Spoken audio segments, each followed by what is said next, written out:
আসসালামু আলাইকুম প্রিয় দর্শক, আজকে 8ই মার্চ, গতকালকে 7ই মার্চ ছিল। 7ই মার্চ আমাদের জাতীয় জীবনে একটা গুরুত্বপূর্ণ দিবস, দীর্ঘদিন ধরে ছিল, এখনো আছে। আমরা মনে করি, আমি তো মনেই করি 7ই মার্চ আমাদের একটা খুব গুরুত্বপূর্ণ দিবস, এই কারণে যে আমি মনে করি যে আমাদের স্বাধীনতার যে ভ্রূণ, আমি মনে করি সেই ভ্রূণের প্রথম প্রকাশ ঘটেছিল 7ই মার্চে। 7ই মার্চে রেসকোর্সের ময়দানে বঙ্গবন্ধু শেখ মুজিবুর রহমান প্রথম ঘোষণা করেছিলেন যে আমাদের এবারের সংগ্রাম আমাদের স্বাধীনতার সংগ্রাম, প্রথম এটা ঘোষণা হয়েছিল। তারই আলোকে মুক্তিযুদ্ধ হয়েছে। তার 3 সপ্তাহের মধ্যে আমরা স্বাধীনতা ঘোষণা করেছি এবং আমরা মুক্তিযুদ্ধে লিপ্ত হয়েছি।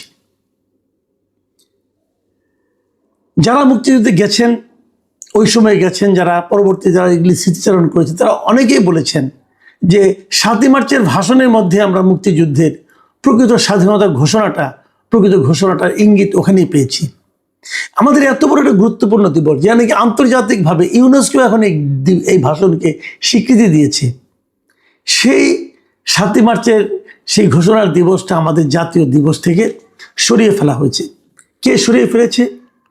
এই ডক্টর ইউনূসের নেতৃত্বে এবং কতগুলি বেয়াদব টাইপের লোক, যাদেরকে উনি উপদেষ্টা বানিয়েছিলেন, তারা এই দিবসটাকে আমাদের জাতীয় দিবস থেকে সরিয়ে দিয়েছে। আমাদের শতাধিক জাতীয় দিবস আছে, তার মধ্যেও এই দিবসটা স্থান পায়নি ওদের, কারণ ওরা এগুলো বাতিল করে দিয়েছে। এভাবে আমাদের স্বাধীনতার ইতিহাসকে জাতির কাছ থেকে ভুলিয়ে দেওয়ার জন্য এমন কোনো কাজ নাই, এমন কোনো অপকর্ম নাই যা নাকি অন্তর্বর্তীকালীন সরকার এবং তার উপদেষ্টারা করেনি। অন্তর্বর্তীকালীন সরকারের বিদায় হয়েছে, তারা চলে গেছে, নতুন একটা গণতান্ত্রিক সরকার আসছে। এটা বিএনপির সরকার, এবং এই বিএনপির যিনি প্রতিষ্ঠাতা জেনারেল জিয়াউর রহমান, তিনিও কিন্তু স্বাধীনতা যুদ্ধের একজন মহানায়ক, এবং তিনিও 7ই মার্চের এই ভাষণকে অবশ্যই গুরুত্ব দিয়েছেন। তার সরকারের আমলে আমাদের এই 7ই মার্চের ভাষণের কি দুর্দশা হয়েছে। 7ই মার্চ জাতীয় কোনো দিবস এখনো নয় কাগজে কলমে, আমি ঠিক আছে মানলাম, যদি কখনো আবার হবে, কিন্তু তার মানে কি এই যে আমি 7ই মার্চের ভাষণটা শুনতে পারবো না? তার মানে কি এই যে আমি 7ই মার্চের ভাষণটা নিয়ে শুনলে পরে আমি আইন অমান্যের মামলায় পড়ে যাব? বেশি কিন্তু তাই হয়েছে। 7ই মার্চে আমরা দেখেছি চানখাঁরপুর এলাকা থেকে, চানখাঁরপুর মোড় থেকে একজন সাউন্ড বক্সে 7ই মার্চের ভাষণ বাজাচ্ছিল। ঢাকা বিশ্ববিদ্যালয়ে একজন সাবেক ছাত্রকে ধরে আনা হয়েছে এবং তাদের শাহবাগ থানা নিয়ে যাওয়া হয়েছে। তাদেরকে জিজ্ঞাসা করা হয়েছে শাহবাগ থানার ওসিকে যে ওনাকে আপনি ধরলেন কেন? তখন এই ওসি মনিরুজ্জামান উনি বলেছেন প্রথম আলো পত্রিকাকে যে ওটা বঙ্গবন্ধুর 7 মার্চের ভাষণ বাজাচ্ছিল, এটা তো নিষিদ্ধ, এই জন্য নিয়ে আসা হয়েছে। মানে এই লোকটা জানেও না, উনি ওসি হয়েছেন, উনি জানেনও না যে কোনটা নিষিদ্ধ কোনটা নিষিদ্ধ নয়। 7ই মার্চের ভাষণ নিষিদ্ধ কে করেছে? মিস্টার মনিরুজ্জামান, আপনাকে জিজ্ঞাসা করছি ভাই, আপনি তো আইন প্রয়োগকারী সংস্থার একটা প্রধান, ওই এলাকার প্রধান, আপনি তো নিজেই জানেন না যে 7ই মার্চে ভাষণ প্রচারটা নিষিদ্ধ কি নিষিদ্ধ নয়। 7ই মার্চে ভাষণ প্রচার তো নিষিদ্ধ নয়। আবার যে কোনো মানুষ, আরো চেয়ে বড় কথা, আমি কারো একটা ভাষণ শুনবো, কাউকে আমি পছন্দ করি, কাউকে আমি ভালোবাসবো, এটার মধ্যে নিষিদ্ধ করার কি আছে? আমরা একটা অদ্ভুত সময়ে এসে পৌঁছেছি এবং তাকে ধরে নিয়ে আসা হলো, এবং তারপর দেখলাম এর প্রতিবাদে আরো অনেক ঘটনা ঘটলো। শাহবাগে আরো অনেক ছেলে মেয়েরা আসলো, এসে তারা এই 7ই মার্চে ভাষণ শোনার মানে জোরে জোরে প্রচার করে থাকলো। এটা নিয়ে আবার মারামারি, আবার ওই রকম স্বাধীনতা বিরোধী একটা গ্রুপ এসে তাদেরকে আটকানোর চেষ্টা। এই যে একটা মানে ব্যাপারটা এমন দাঁড়িয়েছে যে বঙ্গবন্ধুর নাম উচ্চারণ করা যাবে কিনা, 7ই মার্চ উচ্চারণ করা যাবে কিনা, 7ই মার্চের ভাষণের কথা বলা যাবে কিনা, এই সবই হয়ে দাঁড়িয়েছে শেখ হাসিনার অপকর্মের সঙ্গে সম্পর্কিত বিষয়। বাস্তবিক তাই। শেখ হাসিনা প্রথম ক্ষমতায় এসেছেন 96 থেকে 2001 পর্যন্ত উনি খারাপ চালিয়েছেন, এটা বলার কোনো সুযোগ তো নাই। তারপর 2009 যখন উনি ক্ষমতায় আসলেন, তারপর থেকে হয়তো আমি 2014 থেকে বলতে পারি উনি খুবই দুঃশাসন চালিয়েছেন এই জাতির উপর, এটাই মানতে রাজি আছি। কিন্তু তার সঙ্গে 7ই মার্চের ভাষণে কি সম্পর্ক? উনি দায়িত্ব নেওয়ার আগে, উনি রাজনীতিতে আসার আগে, তারও তো অনেক আগে 7ই মার্চের ভাষণ প্রচার হয়ে গেছে। বঙ্গবন্ধুর নাম নেওয়া যাবে না, কেন নেওয়া যাবে না? এদেশে যে নাকি বাংলাদেশের নাম উচ্চারণ করবে, যতদিন বাংলাদেশ নাম থাকবে ততদিন বঙ্গবন্ধুর নাম থাকবে। যতদিন বাংলাদেশের নাম আমি গর্বের সঙ্গে উচ্চারণ করব, ততদিন বঙ্গবন্ধুর নাম আমি শ্রদ্ধার সঙ্গে উচ্চারণ করব। কেন করব না? বঙ্গবন্ধুর সঙ্গে শেখ হাসিনার শাসনের কি সম্পর্ক থাকতে পারে, এটা আমি বুঝি না। 32 নম্বর ভাঙা হয়েছে। দেখেন 32 নম্বর কোথায়, আমি একটা সিম্পল একটা এক্সাম্পল দিয়ে বলি যে 32 নম্বরটা কিভাবে একটা জাতির প্রতীকে, স্বাধীনতার প্রতীকে পরিণত হয়েছে। আমি একটা ছোট্ট উদাহরণ দিয়ে আপনাদেরকে বুঝাই। বলা হয় না ধানমন্ডি 32 নম্বর মানে কি? মানে 32 নম্বর সড়ক, এই তো। আমরা 32 নম্বরতে যে জায়গাটাকে বুঝি, যে বঙ্গবন্ধুর যেটা বাড়ি ছিল, ওটার নাম্বার, ওই সড়কের নাম্বার কিন্তু 32 না আসলে, এদিকে আপনারা জানেন। ধানমন্ডি সড়কগুলোর নাম চেঞ্জ হয়েছে, অনেক আগে চেঞ্জ হয়েছে, কিন্তু আগে এই সড়কটার নাম ছিল 32 নম্বর। এই 32 নম্বর সড়কে বঙ্গবন্ধুর বাড়িটা ছিল। সেই 32 নম্বর এখন 11 নম্বর সড়ক।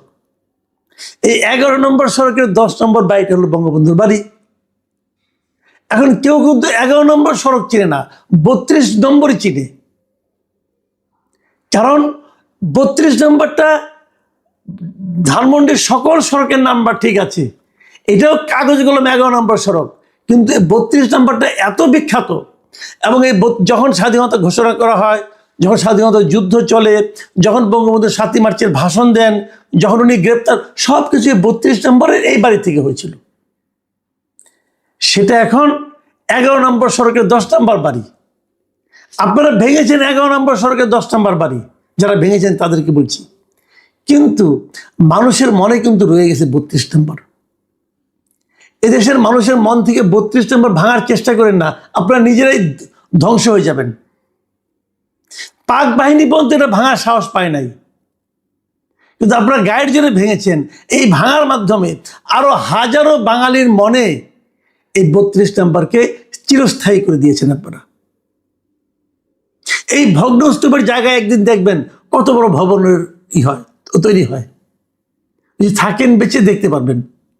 এইভাবে ভাঙলে হয় না। শেখ হাসিনার অপশাসন, শেখ হাসিনার স্বৈরাচারী শাসন, শেখ হাসিনার ফ্যাসিবাদী আচরণ, এই সব কিছুর আমরা নিন্দা করি এবং এই সব কিছুর বিচার হতে হবে, আমি এটা মনে করি। আপনারা সেই বিচারটা করেন, কিন্তু বিচার না করে আপনারা যদি গায়ের জোরে এরকম ভাঙতে থাকেন, পুড়তে থাকেন, তাহলে বরঞ্চ তাদের প্রত্যাবর্তনটাকে আপনারা ত্বরান্বিত করছেন। এই জিনিসটা মাথায় রাখবেন। আর আমি এই যে সরকার, বিএনপি সরকার, ওনার একটা গণতান্ত্রিক গভর্নমেন্ট, আমি ওনাদের কাছে জিজ্ঞাসা করতে চাই, আপনাদের পুলিশরা কি করছে? আপনারা পুলিশদেরকে কি ইনস্ট্রাকশন দিয়েছেন? একজন লোক 32 নম্বরে বঙ্গবন্ধুকে ভালোবেসে ফুল দিতে যাবে, তাকে আপনি অ্যারেস্ট করবেন এবং অ্যারেস্ট করে তাকে আপনি সন্ত্রাস বিরোধী মামলা ঢুকাই দিবেন? ফুল দেওয়াটা কি সন্ত্রাসী কাজ? তাও সেই মামলা কি আজকে থেকে 5 মাস আগের মামলা। কাজটা ঠিক হয়েছে ভাই? এর নাম গণতন্ত্র? আপনারা তো মাত্র গণতন্ত্রের যাত্রা শুরু করেছেন, এখনই এগুলি দেখাচ্ছেন। এই সরকারের কাছে আমার আরেকটা বক্তব্য, আপনার যে পুলিশ কর্মকর্তা বলে যে 7ই মার্চের ভাষণ নিষিদ্ধ, সেই পুলিশ কর্মকর্তার বিরুদ্ধে আপনার অ্যাকশন নিতে দেরি হচ্ছে কেন? নাকি আপনারা তাদেরকে শিখিয়ে দিয়েছেন এগুলো? সে পুলিশ হওয়ারই যোগ্য না, যে আইন জানে না। আমি এই সরকারের উপর সত্যি এখন কিন্তু হতাশ হতে শুরু করেছি। আজকে তো আমি বেশ হতাশ, এই কারণে যে আজকে আরেকটা খবর শুনলাম যে আনিস আলমগীরের নাকি আজকেও জামিন হয়নি। তার মামলা আজকে উঠেছিল, তার জামিন হয়নি।